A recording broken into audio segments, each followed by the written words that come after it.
So, this seems like a strange topic for a video on an abuse channel. However, what had happened was during COVID, I was suddenly deluged by so many victims of abuse who were trapped with abusers. Some of them didn't even realize that this person was abusive, but the person with that like abusive template who hadn't moved into abuse yet, under the stress of COVID and lockdowns and everything, started acting abusively. Or maybe they had gotten it out before by being in the public or being at work and humiliating other people in a way that they couldn't respond, and that fed their ego and made them feel better. And so then maybe they weren't taking that at home, but like suddenly you're at home all the time with this person, and their methods of sadism are have nowhere to go. So I was in a position where I wasn't really paying attention to the news. I was just sort of living my life. And to me, the COVID situation came out of nowhere. I was not prepared for it.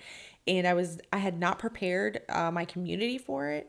And I basically said to myself, never again, if I can possibly help it. So I essentially started doing like a lot of research, historical research, financial research, just to see, okay, I want to be able to tell the next time. I want to be able to let people know. And so for the last 2 years, I've been warning about WW3 and that we're now moving into a very unprecedented times, interesting times, where resources are scarce and people are fighting for survival. So we are now in that stage. The rubric that I'm using is October to October. We are in the October to October of war. So October 2025 to October 2026. October 2026 to October 2027 is going to be our famine, hyperinflation, destructive commerce year. October 2027 to October 28 is going to be a bad time. The cumulative effects, a lot of people are not going to make it. So since we're in that war year, we are seeing the run up to the war. And the reason why most people are not taking these things seriously is because it's like happening in a wave, and then the wave recedes, and then the wave, and then the wave recedes. We're basically the frog in the pot of boiling water. Something happens, but then it pulls back. And so we think, oh, nothing's going to happen because it keeps occurring that way. But the wave gets in more intensity and then pulls back. And then it happens more frequently and then it pulls back. So a good example would be Trump with his tariffs. He minorly messed up like the stock market, the world economies. And, he kind of, like a toddler looking for a response. He got like all the attention and response that he wanted. And so then he magnanimously was like, oh, I'll make deals. And then that fed his ego. So he likes to think of himself as a deal maker. And so he was in that position of like, wow, I'm showing my force. And then, oh, now I'm being magnanimous and I'm going to pull back on the tariff. So for example, the tariffs expire October 2026. The tariff the tariff deal we had with Xi Jinping expires 2026. Fun fact, the end of May is when the end of the term for the chairman of the Federal Reserve, Jerome Powell, that ends. And the new guy, Warsh, he then moves in, right? So we see these dominoes happening, pieces falling into place. And I think a lot of the mistake that preppers or conspiracy theorists make is they think, they're like, oh, now's the time, now's the time. They don't have any sense of timing. And the conspiracy theorists also think, oh, this is some big plan, machinations, the cabal. And I don't know. I can't definitively say they're wrong. I'm just saying, like, I think you can have more of a pattern recognition because the stressors that lead to a wave, if those stressors are not resolved, will continue to cause problems. And as the stressors expand in they're stressing power, basically, the worse these waves become. So I don't think that you need a conspiratorial mindset. I don't think you need to, be like, oh, the sky is falling. We don't need to be Chicken Little. We're basically looking for what are these forewarning, foreshadowing kind of signal patterns to let us know there's a problem somewhere. So, for example, the Iberian Peninsula, the entire country, Spain and Portugal, and their blackout, you could think, oh, well, nothing's ever going to happen because that only happened for a day or however long it was. It wasn't for a long period of time. They got it resolved relatively quickly. But imagine they're in maneuvers with Russia and there's already stress on the system and they lose power. Everybody lose power, right? But you can't resolve it because everybody's fighting. Maybe people are deployed. Maybe you don't have the same manpower. That's what I mean. So that the stress indicates a stress point that then when the factors all converge in a more substantial way, you're going to have bigger impacts. So right now we're looking at, let's see. Oh gosh, so much has happened this year. I thought the craziest thing was going to be that we were talking about invading Greenland or taking Greenland, and then it kept going. The United States invaded another country, stole their leader, Maduro. Or we, what's happening in Iran. So we're like, decapitation strike, and then now we're embroiled. Now, my sense for the Iran war or the oil situation is that it's not time yet for the economic destruction.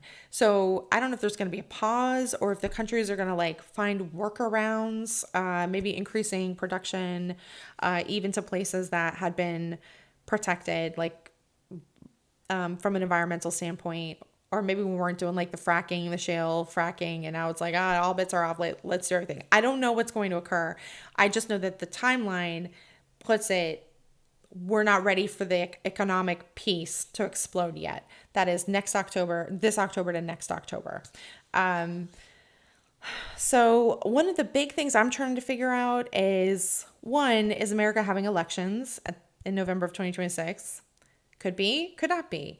Maybe we have them. There's a Democratic wave, and then Trump and his cronies are like, no, we're not doing this, and then do some shenanigans before January. So we get the January 6th was like a foreshock of whatever is going to occur. Or maybe we don't have elections because we're in war. Who knows? I don't know. But just I want to give you an idea of how I'm looking at these situations, how the rubric I'm using works. So it's flexible. I'm not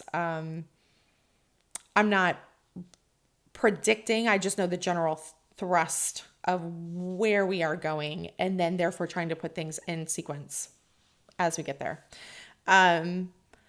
One of the things that has occurred is we are establishing authoritarianism within the United States. So we saw ICE running the TSA for a hot second until we finally pay the TSA. But you see what I mean? We get a wave and then it pulls back, a wave and then it pulls back. So the authoritarianism is not at a point where it's going to go wide and be scary yet. That's going to occur when the economy collapses. Now, why then? So this is going to be in this October 2026 to October 2027. If you look at Germany before World War II, that was essentially a similar pattern. Adolf Hitler comes to power. He seems like a clown. He's got his little clown car group of people. They do not seem like serious people that anyone should take seriously. And they started consolidating power. And then when the economy collapsed, they used what they had consolidated to start to power over people significantly. The way I think about it is that we currently have a Homelander president. We're going to have a Brightburn president. That shift occurs when the economy collapses. Even though we're seeing the wave pull back, that's when it goes full on. Right now, he still wants validation. He still wants the world to think he's a great president.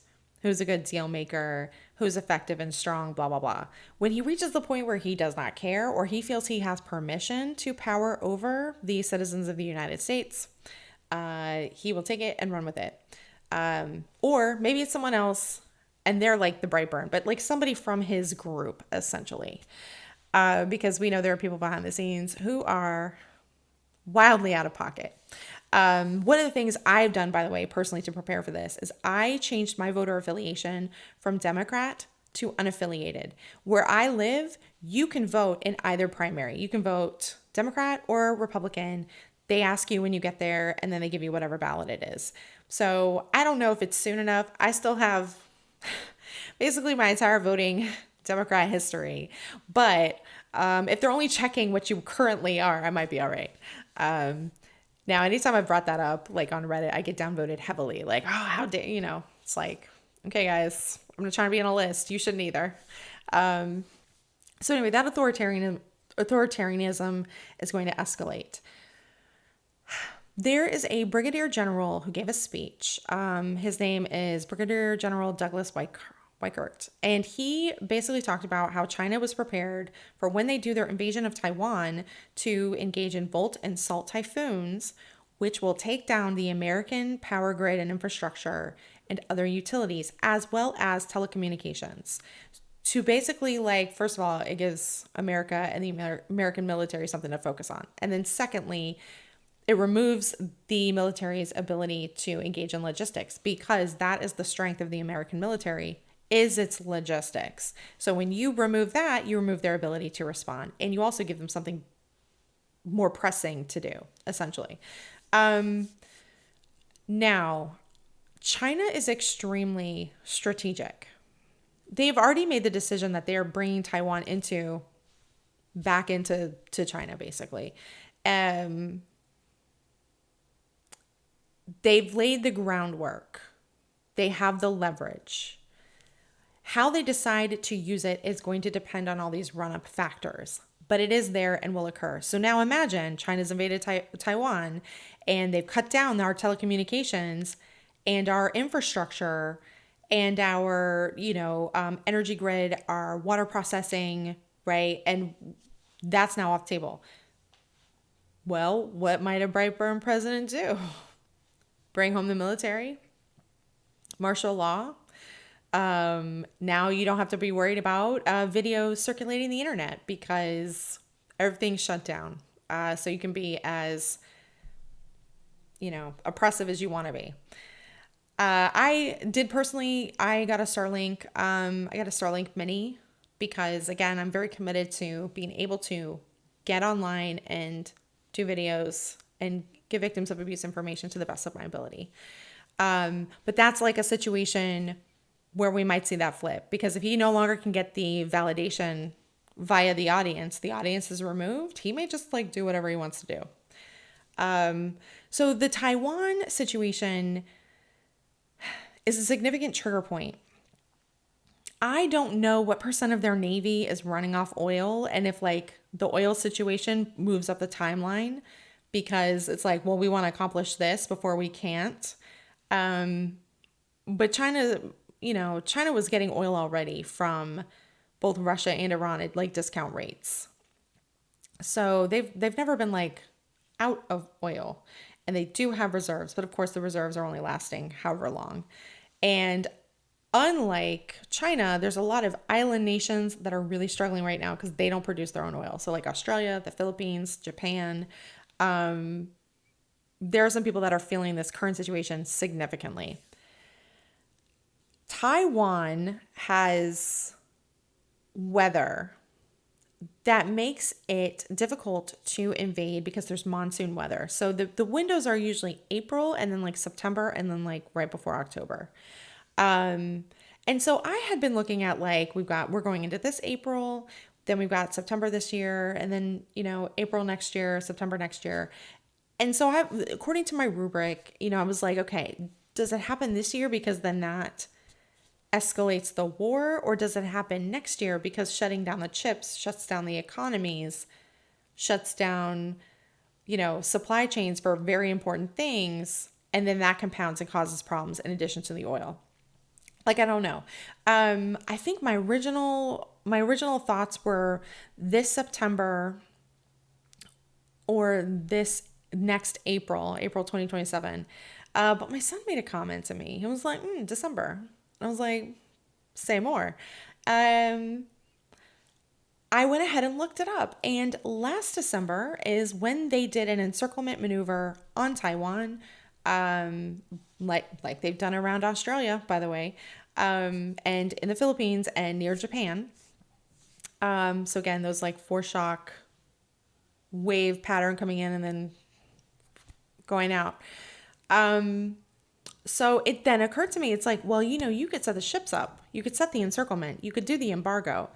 You could weaken their ability to resist you, let's say in December, and then come in April while doing the volt and cell typhoons to the United States, if the United States seems like they're in a position to do anything about anything. So again, these are all, it's like moving targets, right? And so when you see the prepper videos and I'm like, oh, this is gonna happen, like we can really only know probabilities for a lot of things, but we can know the pattern. And so that's really what I want to like emphasize here. So however the specifics of it works out, we still have a pattern. So another pattern, like foreshock pattern that I've seen, is related to food. And so, we were having the listeria and the E. coli breakouts because we were having less rain. When you have less water available to the farmers, they either go to worse sources or the bacteria gets more concentrated instead of being diluted from the water. So there were these breakouts. Well, now this administration has pulled back on the FDA and the USDA and their inspections, right? So we're pulling out Jenga pieces. There's also a egg producing plant that caught fire. So that's a problem. We've taken out a lot of immigrants who do like our food processing, and we've put them in camps or we've deported them to other countries that are not their own countries. So it's like Jenga pieces. There's a fire in Nebraska that is burning through lots of farmland and killing cattle. There is the AI places that are taking up farmland and using the water resources. Colorado is like already in drought conditions. I guess they already have like warnings. Maybe it was Denver specifically, but either way, like you can see, oh no, those dominoes are being put into place. We're getting the waves come, they recede and then they come back more strongly with more intensity, more frequency. So, we want to be focusing on what we can do because we are not in a situation where we have to be afraid. We can see what's coming and do our best to position ourselves for it.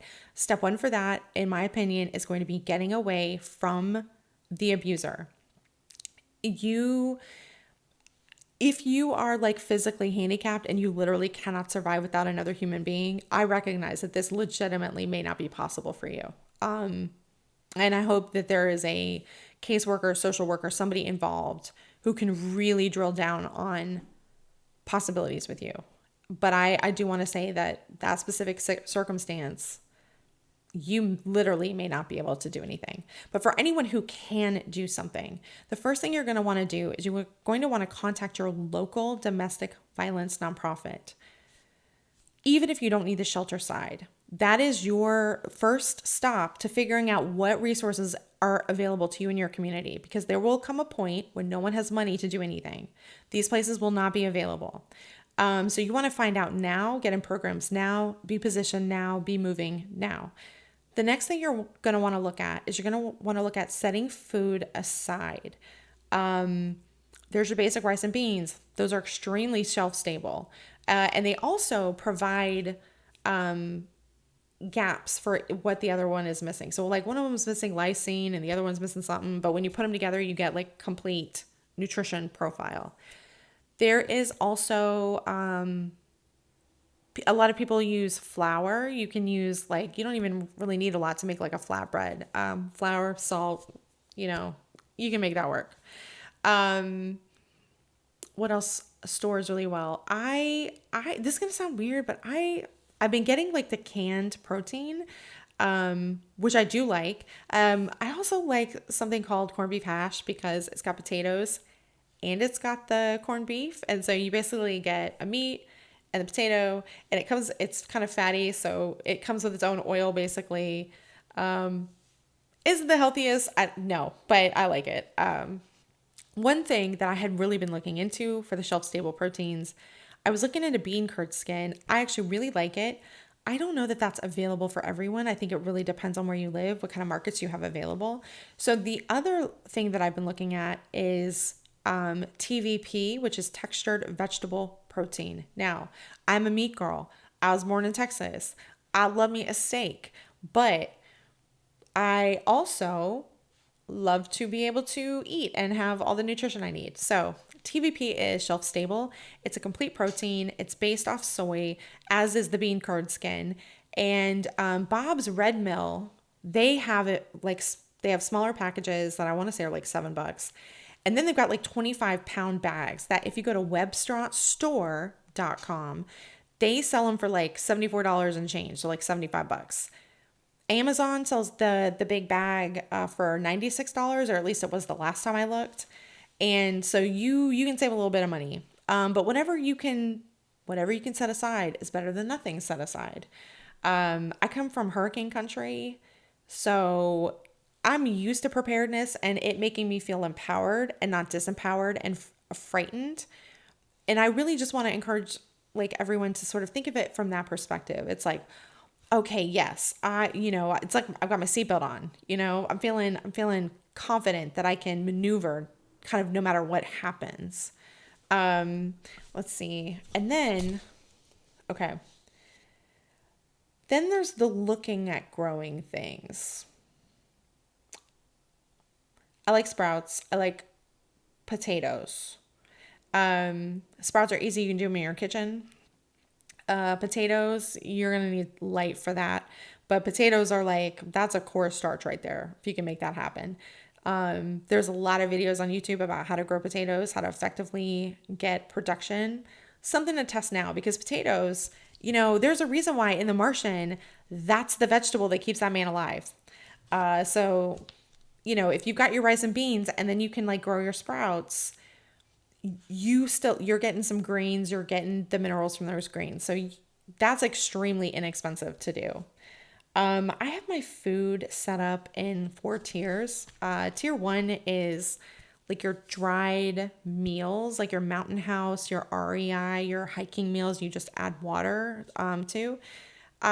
Because if there's an emergency, I want to be able to feed my son with as minimal fuss as possible. Like I'm not trying to sit here and use a bunch of water to make rice and beans when I don't even know if I have water, right? So I have some of those meals set aside. Then my tier 2 are my staples. So it's like the rice and beans, the flour, the canned meat, the TVP. And then the tier 3 is like luxuries. So stuff that makes life a little bit better. The luxuries are going to be like, for me anyway, peanut butter, jam, nuts, oils, spices, like stuff like that. That makes just like, if I got to do it, let's do it in a way that is delicious. And then my tier 4 is something called survival tabs, where it's basically like the tabs are all the calories and minerals and nutrients you need in like little tabs. And like some people keep them in their car, like as an emergency food. It's not like a food, but it's an emergency calories. So like in my tier 1, I might have MREs, and then the survival tabs are like, we've run out of food. There's nothing else. We're just trying to stay alive.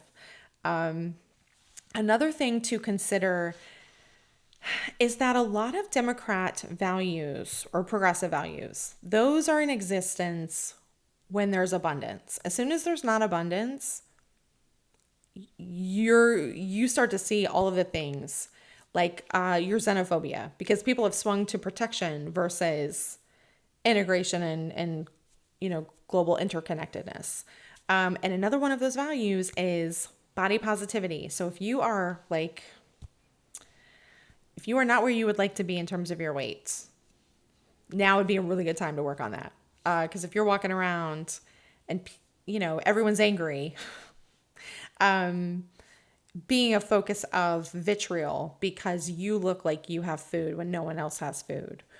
That idea of someone who's overweight being greedy, that's a non-abundance attitude. The body positivity attitude where it's like, oh, live, let live, we don't care. That goes out the window in famine conditions. So one of the things I'm working on for me is I'm working on my food noise. I'm working on learning to eat less. I have ADHD, and so I'm trying to figure out ways to work with my body so that you never want to be positioned where you like blow through your rations because your brain's like more. So one of the things would be to make sure that you're taking a multivitamin to make sure you're getting all of your nutrition, because your body will make you eat if you are not getting correct nutrition. It's annoying, but true. That's also one reason why I'm emphasizing like the protein, because that really does help. Let's see. Another thing that I'm doing, is I've increased my bitter foods to signal to my brain, oh, hey, we should stop eating. Maybe there's poison here. There's bitterness receptors in the gut that signal to the brain. And it's along those like GLP-1 blah, blah, blah type pathways. And so it's really interesting that everybody is circling to GLP-1s to solve a problem that we created by removing all the bitterness from the food, which we did because who wants to eat bitter food? Well, apparently bitterness is something we need to help our brain realize we're good. We don't need to eat more. So my apologies to the black coffee people. I always thought that was kind of like, why would you drink this? But that is, drinking your tea without sugar, drinking your coffee without sugar. So having the bitter flavors on purpose, and like a lot of cultures have, like your fermented cabbage, your sauerkraut, your kimchi or whatever, so like adding all these foods that we like don't eat as much anymore, they have like a purpose. Another thing, let's see, that I've been doing has been toothpicks for like the fidget of it all, just to have something to, I had done gum, but gum like makes me want to eat, whereas the toothpicks don't. So those are some steps I'm taking to work on my appetite ahead of time so that I'm not stuck in this position and then blowing through. Like, what's the point of getting all the reserves if you can't keep yourself from eating them?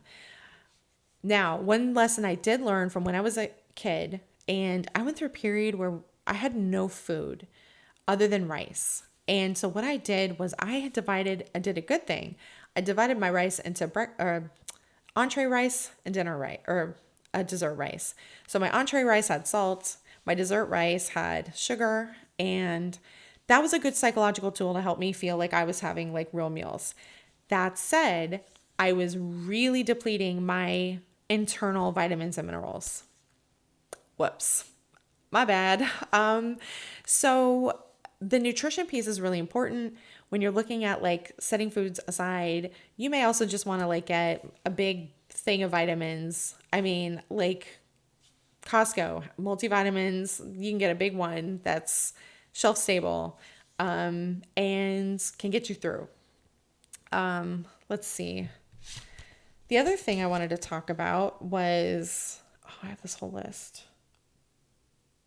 Foodborne illnesses, blah, blah, blah.